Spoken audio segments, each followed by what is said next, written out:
Exodus chapter 2. Now a man of the tribe of Levi married a Levite woman, and she became pregnant and gave birth to a son. When she saw that he was a fine child, she hid him for 3 months. But when she could hide him no longer, she got a papyrus basket for him and coated it with tar and pitch. Then she placed the child in it and put it in among the reeds along the bank of the Nile. His sister stood at a distance to see what would happen to him. Then Pharaoh's daughter went down to the Nile to bathe, and her attendants were walking along the riverbank.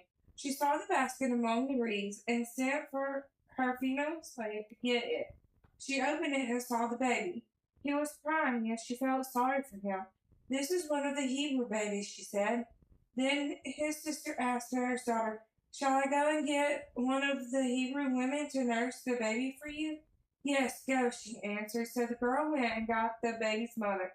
Pharaoh's daughter said to her, "Take this baby and nurse him for me, and I will pay you." So the woman took the baby and nursed him. When the child grew older, she took him to Pharaoh's daughter, and he became her son. She named him Moses, saying, "I drew him out of the water." One day, after Moses had grown up, he went out to where his own people were and watched them at their hard labor. He saw an Egyptian beating a Hebrew, one of his own people. Looking this way and that and seeing no one, he killed the Egyptian and hid him in the sand. The next day he went out and saw 2 Hebrews fighting. He asked the one in the wrong, "Why are you hitting your fellow Hebrew?" The man said, "Who made you ruler and judge over us? Are you thinking of killing me as you killed the Egyptian?" Then Moses was afraid and thought, "What I did must have become known." When Pharaoh heard of this, he tried to kill Moses, but Moses fled from Pharaoh and went to live in Midian, where he sat down by a well. Now a priest in Midian had 7 daughters, and they came to draw water and fill the troughs to water their father's flock. Some shepherds came along and drove them away, but Moses got up and came to their rescue and watered their flock. When the girls returned to rule their father, he asked them, "Why have you returned so early today?" They answered, "An Egyptian rescued us from the shepherds. He even drew water for us and watered the flock." "And where is he?"